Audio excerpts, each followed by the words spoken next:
So guys मुझे एक comment आया था कि आप इंट्यून पैकेज कैसे करते हो, इंट्यून के एप्लीकेशंस पैकेज कैसे करते हो, तो मैं दिखाता हूँ। तो गाइज मैंने पेज बना दिया है, आप चेक कर सकते हो। लिंक मैंने डिस्क्रिप्शन में दिया है। Okay, so hey hi guys, welcome to the new blog. So आज के ब्लॉग में ना हम लोग करेंगे अपने laptop to laptop data transfer. वैसे वैसे तो बहुत सारे मेथड्स हैं, जैसे यूएसबी के थ्रू ट्रांसफ़र कर सकते हैं, फिर उसके बाद क्लाउड पे अपलोड कर दूंगा। जैसे वन मेरा ऑर्गेनाइजेशन लैपटॉप है तो क्लाउड मुझे मिला ही है वन ड्राइव, तो उस पर भी अपलोड करके, लेकिन वो सब रिलायबल मेथड्स नहीं है। अब यूएसबी प्लग इन करूँ फिर प्लग आउट करूँ, उसके अंदर स्टोरेज कितना है वो, फिर इससे अच्छा एक और मेथड है लैन टू लैन ट्रांसफ़र। मैं वायर फिजिकली वायर तो कनेक्ट नहीं करूँगा, एक वायरलेसली, क्योंकि मैं ऑलरेडी एक लोकल नेटवर्क के अंदर हूँ। तो मेरा एक का जो एग्जिस्टिंग सिस्टम का आईपी है और जो न्यू सिस्टम का आईपी है, वो दोनों को ट्रेस करके सीधा शेयर ड्राइव ओपन करूँगा। एक टेम्पररी शेयर ड्राइव बना के उसके अंदर सारे फाइल्स रीड एंड स्वैप करते रहूँगा मैं। तो वो मेथड यूज़ करने वाला हूँ, क्योंकि मेरे पास मेरे ऑलरेडी सारे फ़ोल्डर्स डॉक्यूमेंट्स पे जो वन ड्राइव पे सिंक होते हैं, तो उसका टेंशन है नहीं। लेकिन जो मेरे मेन स्क्रिप्ट्स होते हैं, जो मैं एक अलग लोकली स्टोर करता हूँ, वन ड्राइव पे नहीं रखता हूँ मैं, तो वो ट्रांसफ़र करना है मुझे नहीं लैपटॉप पे। तो वो उसको ट्रांसफ़र करते हैं। चलो मैं आप लोग को दिखाता हूँ। जैसे आप लोगों को पता है, ये मेरा ओल्ड लैपटॉप है और ये मेरा न्यू लैपटॉप है, तो उसके अंदर से मुझे डेटा ट्रांसफ़र करना है। तो मैं आप लोग को शो करता हूँ। सी ड्राइव है, इसके अंदर भी मुझे सी ड्राइव्स ही होंगे, एक मिनट चेक कर लेता हूँ। तो एक ही ड्राइव है दोनों में। अब मुझे ट्रांसफ़र करना है, इसके अंदर देखें दिखाऊं मैं, तो इसके अंदर बहुत सारे फाइल्स हैं। जो ये स्क्रिप्ट्स वाला फाइल है, और एक कैनन करके, और एक इंट्यून एप्स करके, ये सारे फाइल्स मुझे एज इट इज़ चाहिए, क्योंकि नया फोल्डर बनाने से बेटर ये सभी है। तो मैं क्या करूँगा, सीधा राइट स्वाइप करके इसके ऊपर शी मोर ऑप्शंस करूँगा and give access to advance sharing पे जाऊँगा मैं।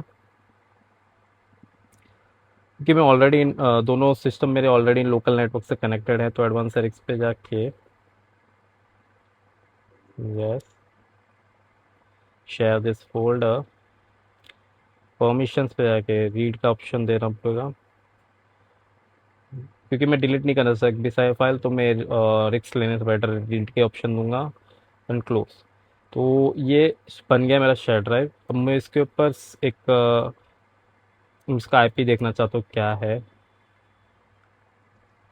आईपी कॉन्फिग, तो 192.168.0.218। सो इधर पे भी वही करेंगे। इधर पे डायरेक्ट बैक स्लैश 192.168.0.218 एंटर। तो ये फोल्डर में अब मुझे पासवर्ड मांग रहा है, मैं डाल के दिखाता हूँ कि डाल लेते हैं पासवर्ड, और वो तो डाल दिया है। तो मैं आपको बताता हूँ कौन सा पासवर्ड इसमें लगता है। तो एक्चुअली इसमें ना, जो आपका लॉगिन पासवर्ड रहता है, अगर आप ऑर्गेनाइजेशन में, तो जो आपका लॉगिन पासवर्ड रहता है वही यूज़र नेम और पासवर्ड रहेगा। ओके दबाया। तो मैंने अपना फाइल सारे शेयर कर लिए वो सिस्टम से सिस्टम में, यूजिंग दैट मेथड। अब सिस्टम की भी ज़रूरत रहेगी नहीं, लेकिन तो भी मैं फॉर्मेट नहीं करूँगा उसको, एक डेढ़ हफ्ते रखूँगा, फिर लगा कि हाँ सब हो गया तो वाइप कर दूंगा उसको। अपने सामने दो दो लैपटॉप रखने पर ना ऐसा फील हो रहा है, भाई मेरे कंधों पे पूरी कंपनी की जिम्मेदारी है। भाई अभी जस्ट एक बंद करता हूँ ऐसे देखने पे अलग फील हो रहा है।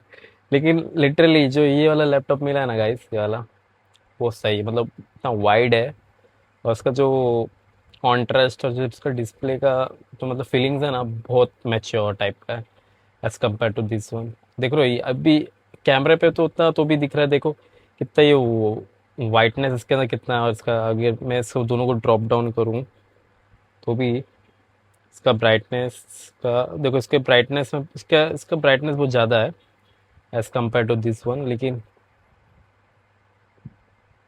ये देखो, लेकिन आप ही बताओ, ये दोनों में बेटर यही दिख रहा है, क्योंकि इससे मेरा आंखों में कुछ प्रॉब्लम इतना लगेगा नहीं। ये अगर मैं सरफेस वाला में अगर दो एक डेढ़ घंटा भी काम कर लिया ना भाई, आंखों में लगना चालू हो जाएगा ये। तो ये बहुत बैड चीज़ मिली मुझे लैपटॉप में। लेकिन अभी बेस्ट चीज़ ये करेंगे हम, लॉक करेंगे, इसको बंद करेंगे, इसकी ज़रूरत है नहीं मुझे, और ये यूज़ करेंगे। तो सो गाइज मुझे एक कमेंट आया था कि आप इंट्यून पैकेज कैसे करते हो, इंट्यून के एप्लीकेशंस पैकेज कैसे करते हो, तो मैं दिखाता हूँ। तो ये है पैकेज जो ऑलरेडी बनाया था मैंने, तो इसको मैं डिलीट करता हूँ अभी। डिलीट नहीं इन द सेंस मैं एक न्यू फोल्डर पे इसको शिफ्ट कर देता हूँ, वरना इशू हो जाएगा।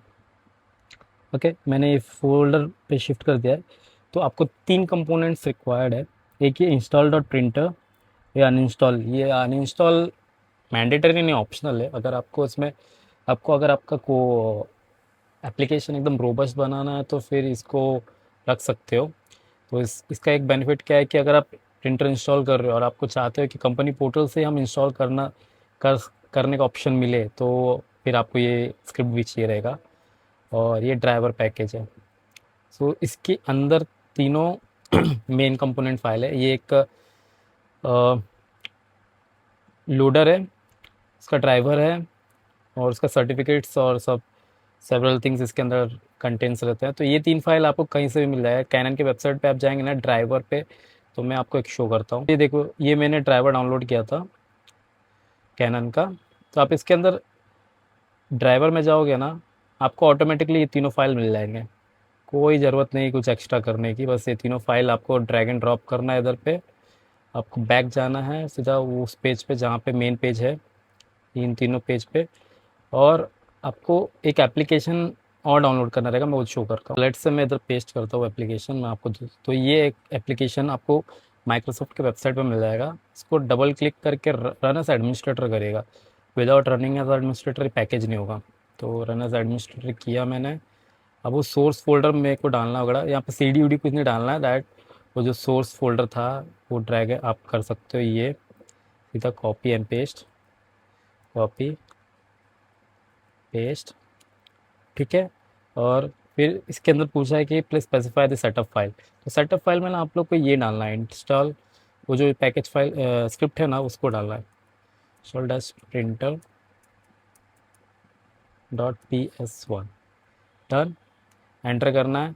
Please specify the output file. तो मेरे को यही सेम फोल्डर में आउटपुट भी चाहिए, तो वो सीधा एंटर करना है। अब do you want to specify catalog folder? No, मुझे नहीं चाहिए भाई, वो एक्स्ट्रा काम करना ही नहीं हमें, तो नो करना है। सीधा ये बिल्ड कर देगा। लो, ये बिल्ड हो गया। देखो ये पैकेज बन के रेडी है, सिर्फ ड्रैग एंड ड्रॉप करना है आपको उधर पे। और मैं आपको कमांड शो करता हूँ, इंस्टॉल कमांड और अनइंस्टॉल कमांड क्या है उसके अंदर। ये इंस्टॉलेशन कमांड है, पावर शेल ऑन करना है इसको, एग्जीक्यूशन इंस्टॉल डॉट प्रिंटर का कमांड रन करना है। और अनइंस्टॉल का भी कमांड यही है, सेम है, बस इसके अंदर install dot printer dot P S one को रन करेगा वो। और और जो अदर कॉन्फ़िगरेशंस है वो तो आप मैनुअली, मतलब आप अपने हिसाब से सेट कर सकते हो, इसका कोई इतना है नहीं। और डिटेक्शन मेथड में मैंने क्या डाला, वो स्क्रिप्ट के बिहाफ पे डाला है कि मेरे स्क्रिप्ट में मतलब एक्चुअल काम क्या कैसा कर रहा है कि वो एक प्रिंटर इंस्टॉल कर रहा है एक नाम से कैनन डैश डैश डैश। और वो उसको आइडेंटिफाई करने के लिए मैंने एक रजिस्ट्री में एक सर्टन पाथ में एक फ़ाइल बनाया है। वो ऑटोमेटिकली जनरेट हो जाता है जैसे प्रिंटर जब आप उसका पोर्ट आईपीएन ये सब दोगे ना, तो वो ऑलरेडी वहाँ पे जाके रजिस्ट्री में एक बना देता है।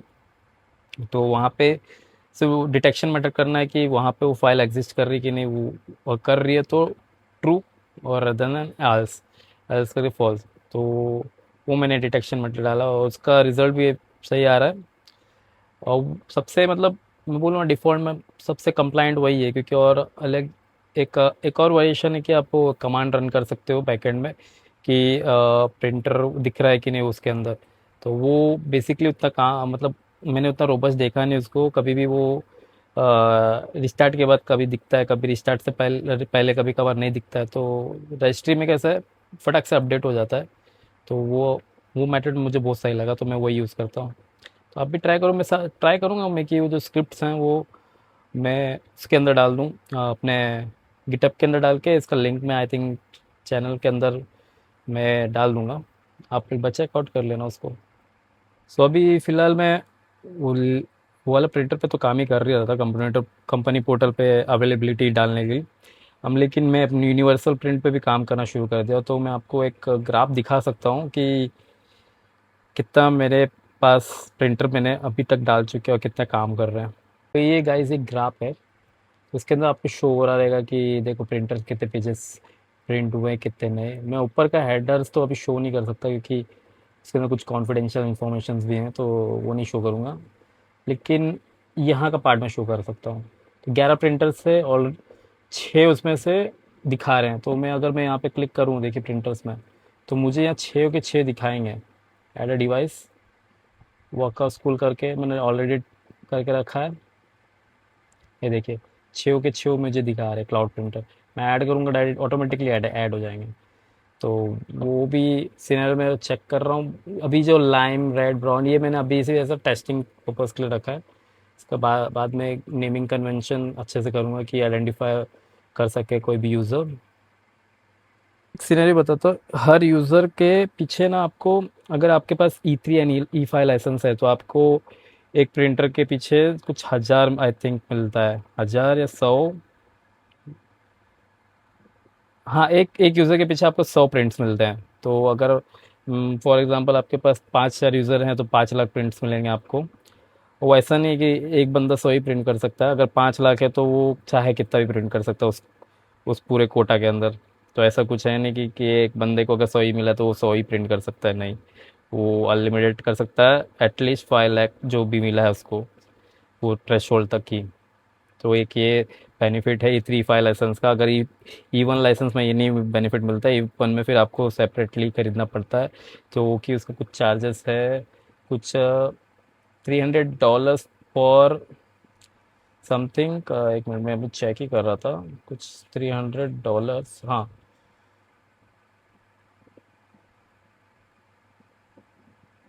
सो $4 per month and 5 jobs per month, that includes 5 jobs. Uh, तो ये मतलब है, मुझे समझा नहीं, लेकिन आपको परचेस करना पड़ता है कुछ। लेकिन E3 और E5 है तो बेनिफिट है आपके पास। और सर्टन एक्चुअली सारे वाइड ऑर्गेनाइजेशन ग्लोबली जो भी हैं वो सब ये यूज़ करते हैं, E3 फाइव लाइसेंस यूज़ करते हैं क्योंकि सिक्योरिटी रीजंस की वजह से, क्योंकि उसके ना के अंदर एनहांस सिक्योरिटी रहती है। तो इसकी एक एडॉन्स भी मिल जाता है यूनिवर्सल प्रिंट का आपको फिर। और इसका बेनिफिट ये है कि आप वाइडली ग्लोबली कहीं से भी रह के कहीं भी प्रिंट दे सकते हो, तो एक बेनिफिट ये भी है। तो बहुत अच्छी चीज़ है वो। तो खैर मैंने पेज बना दिया है, आप चेक कर सकते हो। लिंक मैंने डिस्क्रिप्शन में दिया है, ओके। तो ये मैंने आप लोग को एक्सप्लेन कर देता हूँ। तो मैंने ये एग्जैक्टली मैंने एक सिनेरियो दिया है इसके अंदर कैनन का। तो आप कोई भी जो भी प्रिंटर हो HP का हो, या सब में डिफ़ॉल्ट ही रहता है वैसे ही। तो आप सेम प्रोसेस फॉलो कर सकते हो। इसका स्क्रिप्ट भी मैंने इधर पर डाल दिया है, देख सकते हो। इंस्टॉल एंड अनइंस्टॉल का स्क्रिप्ट, और वो जो कमांड्स देते हैं हम इंस्टॉल के लिए वो भी मैंने इधर पे डाल के रखे हैं एकदम बॉटम पे, ये देखिए। तो सिंपली जाइए, चेक करिए। तो फाइनली गाइस बहुत रात हो गई है, तो आज का ब्लॉग इधर ही ख़त्म करते हैं। मिलते हैं नेक्स्ट ब्लॉग में, तब तक के लिए बाय।